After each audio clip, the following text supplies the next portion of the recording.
ሰላም ጤና ይስጥልን ውድ አድማጭ ተመልካቾቻችን የሳምንታዊ መሃል ሚዲያ ትንታኔና ሂስ ዝግጅታችን ነው። በዛሬ ዝግጅቴ ላይ የፌደራል መንግስቱ 250 የሚሆኑ የህወሓት አባላቶችን የባንክ ገንዘብ ማገዱ ተሰምቷል። ወይዘሮ ኬራ ኢብራሂም ከፌደራል መንግስቱ ጋር በመቆም ህዝባችንን ማዳን አለብን ሲሉ ገልጿል። የህወሓቱ ሊቀመንበር የሆኑት ዶክተር ደብረጽዮን በህወሓት 51ኛ ዓመት የምስረታ በዓል ላይ ባደረጉት ንግግር በአንድ በኩል የአፍሪካ ህብረት ከፌደራል መንግስቱ ጋር ያደራድረን ሲሉ በሌላ በኩል ደግሞ ጀግናው የትግራይ ወጣት ለዳግም ጦርነት ራሳችሁን አዘጋጁ ልንወረር ነው ይሄንን ወራሪ ኃይል መመከት ይገባናል ሲሉ መልእክት አስተላልፈዋል። ይሄንንም እንመለከተዋለን። ከሁሉ በላይ ደግሞ በደብረ ታቦር በተደረገው ጦርነት ላይ የተገኘውን ዝርዝር የድል መረጃ የምንነግራችሁ ይሆናል። እስከ ዝግጅቱ ፍጻሜ ድረስ አብራችሁን ቆዩ። ከአፍታ ቆይታ በኋላ የምንመለስ ይሆናል። የትም እንዳትሄዱ። እስከዚያው ሚዲያችንን ሰብስክራይብ፣ መረጃውን ደግሞ ላይክ እና ሼር በማድረግ የማል ሚዲያ ቤተሰብ ይሁኑ።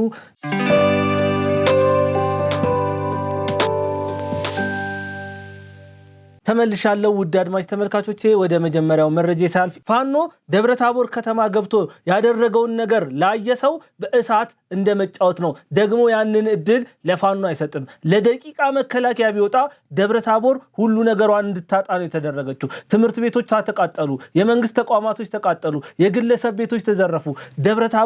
ደብረ ታቦርነቷን ረስታ ሊቢያ፣ ኢራቅ፣ ሶሪያና የመንን እንዲሁም በደቡብ ሱዳን የሚኖሩ ነዋሪዎችን ያሉባት ከተማ እስክትመስል ድረስ ሆነች። ይሄ ሁሉ የሆነው በህወሓት የተነሳ ነው። ህወሓት አፋብንን ወልዶ ነው። ስለዚህ ህወሓት እባብ ነው፣ አፋብን ደግሞ የእባቡ መርዝ ነው። እባቡን ስገለው መርዙ ይጠፋል። እዚህ ጋር ልብ መባል ያለበት ነገር፣ እዚህ ጋር ማንሳት የሚጠበቅብን አንድ ነገር ቢኖር በደብረ ታቦር ከተማ በሆነ ጉዳይ ላይ መንግስት ውስጡን በደንብ መፈተሽ አለበት።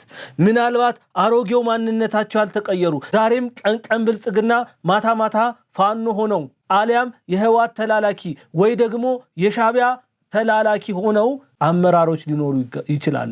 ያን ቦታ በደንብ መፈተሽ አለበት። በደብረ ታቦር የሆነው ጉዳይ ላይ ጥልቅ ፍተሻ ሊደረግበት ይገባል። አንዳንድ ሰዎች የተለወጡ የሚመስሉ ማስመሰሉን በደንብ የተካኑ ለፍጽምና የተጠጋ ማስመሰልን የሚችሉ ሰዎች አሉ። በፍጹም የማጠረጥሯቸው ፍጹም ብልጽግናን የሚመስሉ ፍጹም የኢትዮጵያ መንግስትን መርዳት የሚፈልጉ የሚያስመስሉ ግን የኢትዮጵያ መንግስትን ልክ እንደ ምስጥ ውስጡን የሚወረብሩ የብልጽግና አባላቶች ይኖራሉ። እነዛ ላይ ከፍተኛ ፍተሻ ሊደረግ ይገባል። አሁንም መንግስት ውስጡን በደንብ ማየት ይገባዋል። ይሄ ጉዳይ ቀላል ጉዳይ አይደለም። እንዲሁ እንደዋዛ መታለፍ የለበትም። ታሪክን ወደ ኋላ መለስ ብለን ማየት መቻል አለብን። የደርግ መንግስት የፖለቲካውን ክንፍ ይመሩ የነበሩ አመራሮች ይወስኑት የነበረው መርህ አልባ ውሳኔዎች ናቸው ሻቢያ እንዲያሸንፍ ያደረጉት እንጂ ሻቢያ በወቅቱ አቅም ኖሮት አይደለም። እንደዚህ አይነት የተንዘላዘለ ውሳኔ ይሰጡ የነበሩ አመራሮች በደርግ መንግስት ውስጥ ስለነበሩ ነው በኋላ ላይ ሻቢያ ቦታውን ያገኘው። ግንቦት 13 መንግስቱ ኃይለማርያም ከአዲስ አበባ ተነስተው ወደ ዚምባብዌ ሲሄዱ ከ130 ሺህ በላይ ወታደር በኤርትራ ምድር ነበረ። መንግስቱ ኃይለማርያም ወደዛ ሲሄዱ ለመንግስቱ ኃይለማርያም ይነገራቸው የነበረው ምንድነው? ወታደሩ ጋር ይሄድ የነበረው ነገር ምንድነው? እዚህ ውስጥ የፖለቲካውን ክንፍ ይመሩ የነበሩ ሰዎች ተጠልፈው የሰሩ ስራ ነበረ። ከሻቢያ ወታደሮች ጋር ከፍተኛ ትግል ያደርግ ነበረ የኢትዮጵያ ወታደር። የሻቢያ ወታደር ፈርቶ ሲፈረጥጥ ከዚህ ከአዲስ አበባ የደርግ መንግስትን የሚመሩ ካድሬዎች ይደውሉ ነበረ፣ ተመለስ ይሉት ነበረ። ጫካ ሲያስገባው ተመለሱ ይሉ ነበረ ወታደሩን። የሻቢያ አመራር ኤርትራን ለመገንጠሉ፣ የህወሓት አመራሮች ደግሞ ወደ አዲስ አበባ እንዲገቡ የደርግ ወታደር ምንም አይነት ሚና አልተወጣም። ዋናው ሚና የተወጡት ከላይ የነበሩት አመራሮች ናቸው። ወታደሩማ ከልቡ ሀገሩን እያገለገለ ነበረ፣ ከልቡ እየተዋጋ ነበረ። ሲያሸንፈው ሲያንበረክከው የሻቢያን ወታደር ወደ ኋላ እንዲመለስ ትዕዛዝ ከዚህ ከአዲስ አበባ ይሰጠው ነበረ። አሁንም በአማራ ክልል መንግስት ውስጥ እንዲህ አይነት ሰዎች አሉ። የብልጽግና መንግስት ራሱን ማየት መቻል አለበት። ታሪክ ራሱን ሊደግም አይገባም። እንደዛ አድርገው ነው የደርግ መንግስት እንዲሸነፍ ያደረጉት የፖለቲካ ክንፉን የሚመሩ የነበሩ ካድሬዎች ናቸው እንጂ ወታደሩ አይደለም። ስለዚህ አሁንም ያንን ማድረግ የሚፈልጉ ካድሬዎች አሉ። ቀን ብልጽግና፣ ማታ ማታ ፋኖ፣ ማታ ማታ ሻቢያ፣ ማታ ማታ ህዋት የሆኑ ሰው ይሄንን በደንብ መፈተሽ አለበት። በደብረ ታቦር የሆነው ይሄ ነው፣ ሌላ ነገር አይደለም። በደንብ ሊታይ ይገባል። ሻዕቢያና ወያኔ ጫካ ሲገቡ ኤርትራን መገንጠልና ታላቋን ትግራይ መገንባት ብለው ነበር። ሻዕቢያ ኤርትራን ገነጠለ፣ ወያኔ ታላቋ ትግራይን ባይገነባም ኢትዮጵያን ግን ብትንትኗ እንዲወጣት አድርጓል። ትውልዱን በዘር በሃይማኖት የሚባላ አድርጎታል፣ እንዳይስማማ አድርጎታል። ይሄንን በደንብ አድርጎ ሰርቷል። መስራት ለሚፈልጉት ትግራይ መጀመሪያ እዚህ መሰራት የነበረበት ነገር ነበረ፣ ያንን አድርጓል። አሁን እነዚህ ድርጅቶች ሞተው ሳይቀበሩ ሌላ ድርጅት ወልደዋል። ምክንያቱም እባቡ አልጠፋም፣ እባቡ አልተገደለም። አፋብን የሚባል ድርጅት ተወልዷል። አፋብን ምንድነው ዓላማው? ለምን ተፈጠረ የሚለውን ነገር በደንብ ማየት መቻል አለብን። አሁን ሁለት የነበሩ ድርጅቶች ራሳቸውን ሶስት አድርጓል። የትናንትናውን ለመድገም እያጣሩ ይገኛሉ። መንግስት ከታሪክ መማር አለበት። ከደርግ መንግስት ሊወስድ የሚገባው ቁም ነገር አለ። አሁንም ደጋግሜ የምናገረው ነገር ቢኖር በኢትዮጵያ ምድር ውስጥ ኢትዮጵያዊነት ያለው የኢትዮጵያዊነት ጥግ የሚታየው በመከላከያ ውስጥ ብቻ ነው። ሌላው ጋር እንደዚህ አይነት ነገር የለም። ስፔሻሊ ካድሬው ጋር እንደዚህ አይነት ነገር የለም። በዘሩ በሃይማኖቱ የተቧደነ ነው። ስለዚህ መንግስት በደንብ ካድሬውን መፈተሽ መቻል አለበት። ወታደሩማ ለባንዲራው ይሞታል። ወታደሩማ ለሀገሩ ይመታል። ወታደሩማ ሞትን ክብሩ አድርጎ ነው እየተንቀሳቀሰ ያለው። ወታደሩ አሁንም ኢትዮጵያን አይከዳም። አሁንም እያደረገ ያለው ይሄንን ነው። ኢትዮጵያን ለማስከበር ነው። በአማራ ክልል፣ በኦሮሚያ ክልል፣ በትግራይ ሁሉን ነገር ደም እየከፈለ ያለው። የነዚህ የወታደሮች ደም መቀለጃ አይደለም። ካድሬው እየቀለደበት ነው ያለው። ካድሬው መፈተሽ መቻል አለበት። ሊያሳዝኑን ይገባሉ። እናት አላቸው፣ ልጆች አላቸው፣ ሚስት አላቸው፣ ቤት አላቸው። ሁሉን ነገር ትተው ስለ ኢትዮጵያ የተሰደዱ እነዚህ ወታደሮች ሊያሳዝኑን ይገባል። በእነዚህ ወታደሮች ደም መቀለድ የለብንም። እነዚህ ወታደሮች ደማቸውን አፍስሰው አጥንታቸውን ከስክሰው የጠበቋትን ያጸኗትን ሀገር ወደኋላ ተመለስ እየተባለ ትዕዛዝ እየተሰጠው ከዚህ ቦታ ውጣ፣ ከዚህ ቦታ ግባ፣ እዚህ ሂድ፣ እዛ ሂድ እየተባለ ቁማር እየተሰራበት ህዝቡ ላይ መቀለጃ መሆን የለበትም። ካድሬውን መፈተሽ መቻል አለበት። ብልጽግና ውስጡን በደንብ ማየት መቻል አለበት። ይሄንን ካላደረገ የደርግ ጣፋንታ ነው የሚደርሰው። ደርግ ላይ የሆነው ነገር ነው አሁን እየሆነ ያለው። ታሪክ ራሱን እንዳይደግም ከታሪክ መማር ይገባዋል። ብልጽግና ትናንትና የሚያስተምር ነገር ስላልነበረ ሊሆን ይችላል፣ ወይ መማር የማይፈልጉ ስለሆነ ሊሆን ይችላል ያ ነገር የሆነው። ዛሬ ግን ብዙ መማሪያዎች አሉ። መማር የሚፈልግ መሪም አለን። ግን ታች ድረስ የደረሰ አይመስለኝም። የሆነ ቦታ ሰንሰለቱ የተበጠሰ ይመስለኛል። በአማራ ክልል የሆነውን ነገር እኔ እንዲሁ በቀላሉ የማየው ነገር አይደለም። እዛ አካባቢ ብዙ ፍተሻ ያስፈልገዋል። ብዙ መታየት ያለበት ጉዳይ አለ። መንግስት ዝም ማለት የለበትም። እንዴት ነው የሄዱት እነዚህ ሰዎች? የብልጽግና አመራሮች እኮ በአዲስ አበባ ስብሰባ ላይ በነበሩበት ሰዓት ነው ከጎንደር ከደብረ ታቦር መከላከያ እንዲወጣ የተደረገው። ከዛስ መከላከያ በወጣ በቅስፈት ውስጥ ፋኖ እንዲገባ ተደርጓል። ማን ነው ይሄንን መልእክት ለፋኖ የላከው? ይሄ በደንብ ሊታይ ይገባል። ዝም ተብሎ መታለፍ የሌለበት ጉዳይ ነው። በወታደሩ ህይወት ላይ ቁማር መጫወት የለብንም። ካድሬው በሚወስነው ውሳኔ ሀገር ልናጣ አይገባም። ትናንትና ኤርትራን ያጣነው በካድሬው ስህተት እንጂ በኢትዮጵያ ወታደሮች ስህተት አይደለም። ይሄ በደንብ ሊሰመርበት ይገባል። የኢትዮጵያ ወታደር ዛሬ ላይ የሚሰደበው የደርግ ወታደር እየተባለ ለማኝ እንዲሆን የተደረገው ወታደር ለሀገሩ ዋጋ የከፈለ ወታደር ነው። ነገሩ እምዬ ኢትዮጵያ ሞኝነሽ ተላላ የሞተልሽ ቀርቶ የገደለሽ በላ ሆነና እንጂ ባለስልጣናቶቹ ካድሬዎቹ ናቸው ኢትዮጵያን ያስበሏት፣ ኢትዮጵያን አንገቷን ያስቆረጧት። የኢትዮጵያ ወታደር አይደለም። አሁንም ተመሳሳይ ድርጊት ሊፈጸም ከጫፍ ደርሷል። ወልቃይትን ይፈልጋሉ እነማን? የህዋት ሰዎች። ለምን? ትግራይ የምትባል ሀገር ለመስራት። ስለዚህ ጎንደር መግባት አለባቸው። በደብረ ታቦር፣ በጸለምት፣ በራያ፣ በወልቃይት የህዋት ታጣቂዎች ሲመጡ ከፊት እየመራ የሚመጣው በዘመነ ካሴ የሚመራው አፋብን ነው። ከዛስ በኋላ ይገነጠላል። ትናንትና የሆነው ይሄ ነው። ኤርትራን ያጣንበት መንገድ በደንብ መታየት መቻል አለበት። መንግስት የእያንዳንዱን ባለስልጣን ስልክ መፈተሽ አለበት። ቴሌግራም መፈተሽ መቻል አለበት። ዋትስአፓቸው ማየት መቻል አለበት። እያንዳንዱ ማህበራዊ ሚዲያቸው መታየት መቻል አለበት። 2 3 4 5 6 ስልኮች ሊኖራቸው ይችላሉ። ከዛ በላይ ስልኮች ሊኖራቸው ይችላል። ያ ነገር መፈተሽ መቻል አለበት። ሊደረስበት ይገባል። መንግስት እዚህ ላይ ከፍተኛ ስራ መስራት አለበት። ነገሩን በትኩረት ማየት አለበት። ይሄ ነገር በሌላ ቦታ መደገም የለበት። ስንት ሰው ነው መገበር ያለበት? ስንት ወታደር ነው ማለቅ ያለበት? ኢትዮጵያ ጸንታ እንድትቀጥል እንዲህ አይነት ቁማር የሚጫወቱ ሰዎች እያሉ እያንዳንዱ ኢትዮጵያዊ ዋጋ እየከፈለ ያለበት ሁኔታ ነው ያለው። ያሳዝናችሁ። እነዚህ ወታደሮች ዩኒፎርም ለብሰው ሳይበሉ ሳይጠጡ ጫማቸውን ለቀናት ሳይፈቱ በዱር በገደል በማያውቁበት ስፍራ እየወጡ እየገቡ ያሉት ስለ ኢትዮጵያ ነው። የአማራን ህዝብ አስከብሮ ለመቆየት ነው። የኦሮሞን ህዝብ አስከብሮ ለመቆየት ነው። የትግራይን ህዝብ አስከብሮ ለመቆየት ነው። እነዚህ ወታደሮች ስም እየተሰጣቸው የብልጽግና ወታደር እየተባሉ በየቦታው ክብር እንዳይሰጣቸው እየተደረገ እያለ ካድሬው እንዲህ አይነት ቀልድ ሲቀልድ ዝም ብሎ መታየት የለም። ቤት ተመድቦለት በመኪና ታጅቦ አጃቢ ተሰጥቶት ቤት ተሰጥቶት ሀገር የሚያስበላ ባንዳ መቆረጥ መቻል አለበት። እንዲህ አይነት የማይጠቅሙ ሰዎች ብልጽግና ከውስጡ ማጽዳት መቻል አለበት። ምንም ሳይከፈለው 24 ሰዓት በጨለማ ውስጥ እየተጓዘ በብርድና በቁር መሬት ላይ ተኝቶ በማይመች ዓለም ውስጥ የሚመች ዓለም ለመስራት የሚሰራውን ወታደር ህይወቱ ላይ እየቆመራችሁ ዛሬ እዚህ ውጣ ዛሬ እዛ ግባ እያላችሁ እናንተ ግን በሚያምር ቤት ውስጥ እየኖራችሁ በኢትዮጵያ ላይ መቀለድ የለባችሁ። መንግስት ውስጥን ማጽዳት አለበት። አንድ ተረት አለ። ስትሄድ የመታ ድንጋይ ስትመለስ ከመታ ድንጋዩ ሳይሆን ድንጋዩ አንተ ነህ የሚል ብልጽግና ይሄ እንዳይደርስብህ ከደርግ መማር መቻል አለበት። የደርግ መንግስት ለአንተ ብዙ መማሪያዎችን ይሰጣል። ሞኝ ከራሱ ይማራል፣ ብልጥ ከሰው ይባላል። ስለዚህ ብልጥ መሆን መቻል አለብህ።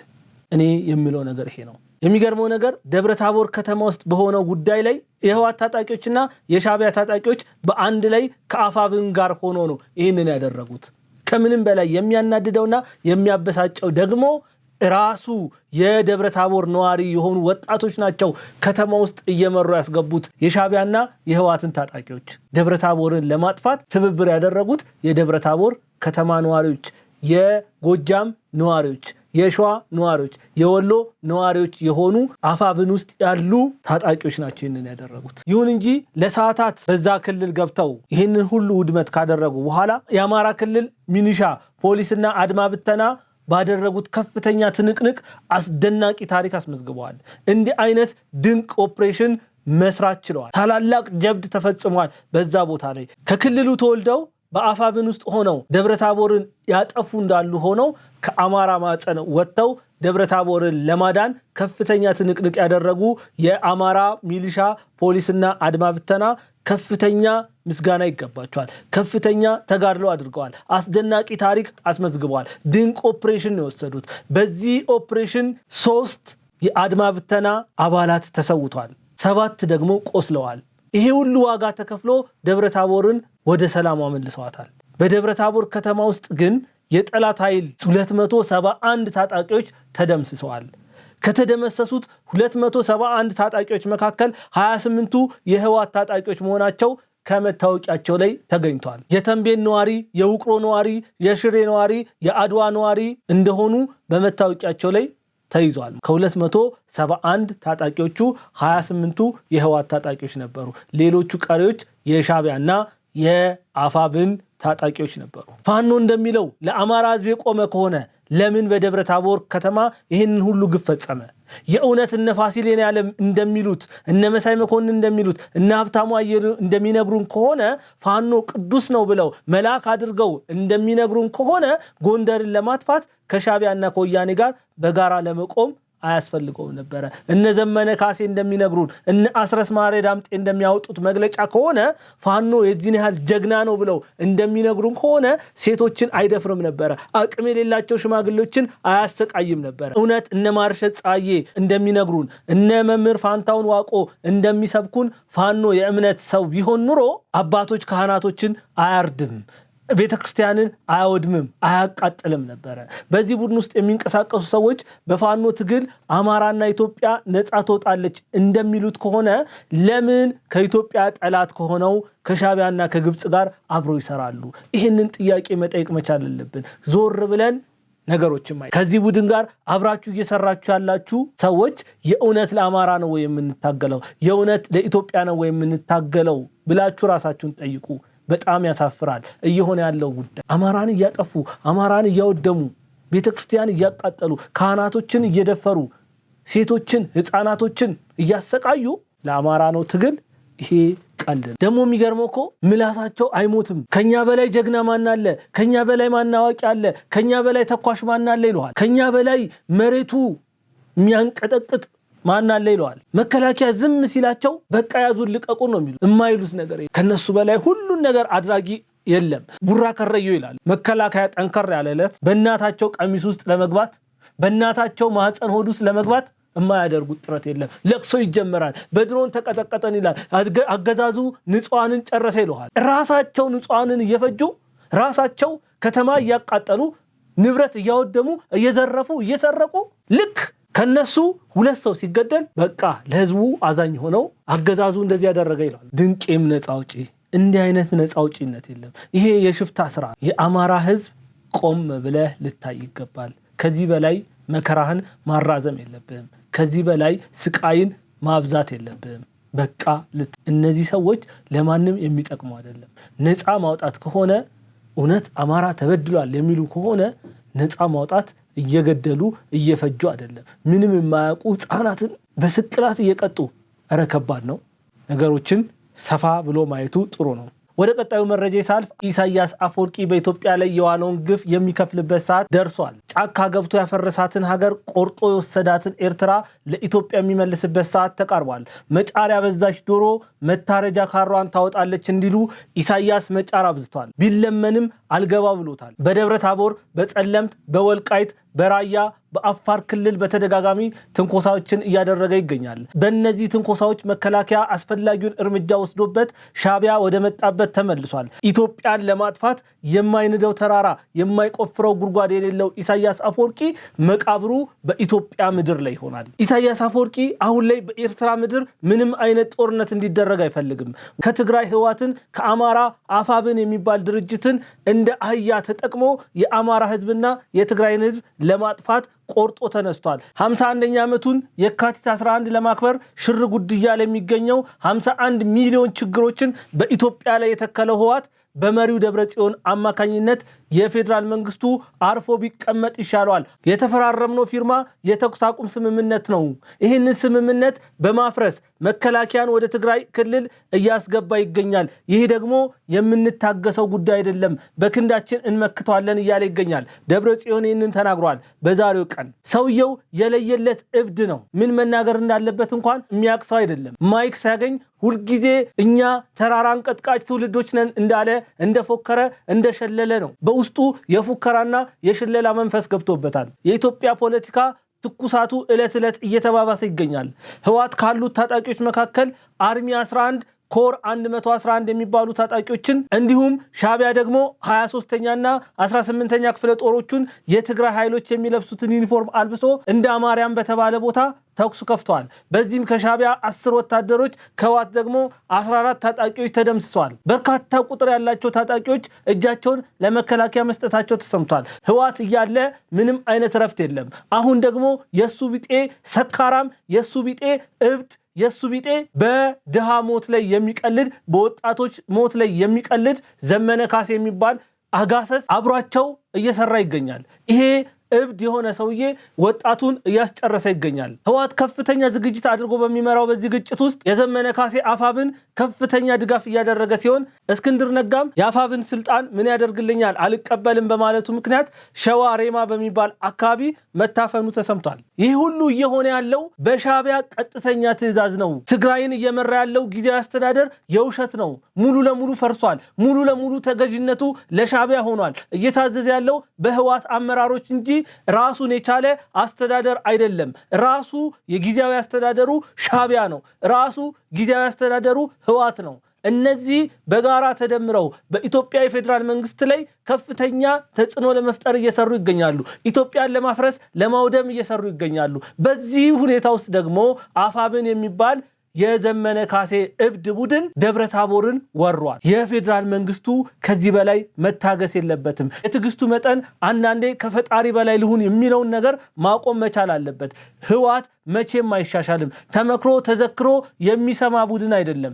ስለዚህ እሽሩሩ መባሉ መቆም መቻል አለበት። ህወሓት ላይ የማያዳግም እርምጃ መወሰድ አለበት። እስከ መቼ ነው ኢትዮጵያ በዚህ ቡድን የተነሳ እየደማች እየቆሰለች የምትኖረው? ሰላም ማግኘት እንፈልጋለን። ይሄው 51 ዓመት ሙሉ ስለ ህወሓት እየተወራ ነው ያለው። 51 ዓመት ሙሉ 51 ሚሊዮን ችግሮችን ለኢትዮጵያ አስታቅፏል። እሱ ዛሬም ሰርቫይቭ አድርጎ እየቀጠለ ነው። ይሄ ቡድን ለአንዴና ለመጨረሻ ጊዜ መቆረጥ መቻል አለበት። ጠቅላይ ሚኒስትር ዶክተር አብይ አህመድ ለኢትዮጵያ ከሚሰራቸው ትልልቅ ስራዎች በተጨማሪ ይሄንን ቡድን የሚያስወግድ ከሆነ ለኢትዮጵያ ከዋላቸው ውለታዎች በሙሉ ትልቁ ውለታ ተደርጎ ይቆጠርለታል። ይሄንን ማድረግ አለበት። ለአንዴና ለመጨረሻ ጊዜ ስለዚህ ቡድን የምናወራው ወሬ መቆም መቻል አለበት። በቃ ሊባል ይገባል። መቼም አይሻሻልም፣ መቼም አይለወጥም፣ እሽሩሩ መባል የለበትም። ይሄ ቡድን ልጃችን አይደለም። አንዳንድ ጊዜ እናት ራሱ ልጆቿን ትሰለቻለች። የማይለወጥ የማይስተካከል ከሆነ ይሰለቻል፣ ይደክማል። እስከ መቼ ነው በጀርባችን ተሸክመነው የምንቀጥለው? ችግራችንን ሰንኮፋችንን ተሸክመን አብረነው እየተጓዝን ከሆነ መቼም ለውጥ አናመጣም። ስለዚህ ህወሓት የሚባል ቡድን ሊበቃው ይገባል። ከዚህ በተጨማሪ የትግራይ ወጣቶች በጣም ለኢትዮጵያም ለትግራይ እናቶችም ሲሉ ውለታ መዋል መቻል አለባቸው። ታጣቂዎቹ ስፔሻሊ በዛ ክልል እነ ደብረጽዮን፣ እነ ሞንጀሪኖ፣ እነ ዓለም ገብረዋድ ሌሎችም በህወሓት ውስጥ ያሉ ሌቦች፣ ዘራፊዎች እንዴት ጠባቂ ሊያገኙ ይችላሉ? እናቶቻችሁን፣ አባቶቻችሁን፣ ወጣቶቻችሁን የደፈሩ፣ የገደሉ፣ ያሰቃዩ፣ ያረዱ እነዚህ ሽማግሌዎች እንዴት እናንተ ትጠብቋቸዋላችሁ? ስለዚህ እናንተ ለኢትዮጵያ ህዝብም ለትግራይ ህዝብም ውለታ መዋል ይጠበቅባችኋል። መሳሪያችሁን ወደ እነሱ ማዞር መቻል አለባችሁ። 10 እና 15 20 የማይሞሉ ግለሰቦች መላው ኢትዮጵያን መበጥበጥ የለባቸውም። እናንተ ለ130 ሚሊዮን ህዝብ ውለታ መዋል ከፈለጋችሁ ስማችሁ በክብር መዝገብ ላይ ይጻፍ ዘንድ እነዚህ ሰዎች ለአንዴና ለመጨረሻ ጊዜ ልታስወግዷቸው ይገባሉ። ያኔ ስማችሁ በክብር ይቀመጣል። የትግራይ እናቶች ለቅሷቸው ለአንዴና ለመጨረሻ ጊዜ ያቆማል። አላይ ትግራይ ሰላሟን ረፍቷን ታገኛለች። ይህንን የማድረግ በእናንተ እጅ ነው የሚገኘው። መንግስት ፕሮፐርሊ መስራት መቻል አለበት። እባቡ እያለ መርዙን ለማጥፋት መሞከር የለብም። እባቡ እስካልጠፋ ድረስ መርዙ መኖሩ አይቀርም። ህወሓት እባብ ነው፣ አፋብን ደግሞ መርዝ ነው። አፋብንን ብታጠፋው እባቡን እስካላጠፋ ድረስ ሌላ አፋብን መወለዱ አይቀርም። ስለዚህ ማተኮር ያለብህ ህወሓት ላይ ነው። ማተኮር ያለብህ ሻዕቢያ ላይ ነው። የዛኔ ከምንጩ ሲሆን ሁሉም ነገር ይደርቃል። ከምንጩ ነው ነገሮችን ማድረቅ የሚያስፈልገው። መንገድ መሪ የሆነውን ህወሓት ማጥፋት መቻል አለብህ። እነዚህን ካደረክ በኢትዮጵያ ታሪክ ውስጥ እጅጉን ስምህ የላቀ ሆኖ ይቀመጣል። ኢትዮጵያም ሰላሟን ታገኛለች፣ ታርፋለች። ዘላለማችንን ይህንን ሁሉ ውጥንቅጥ የሆነ ነገሮች የምናወራው በዚህ ቡድን የተነሳ ነው።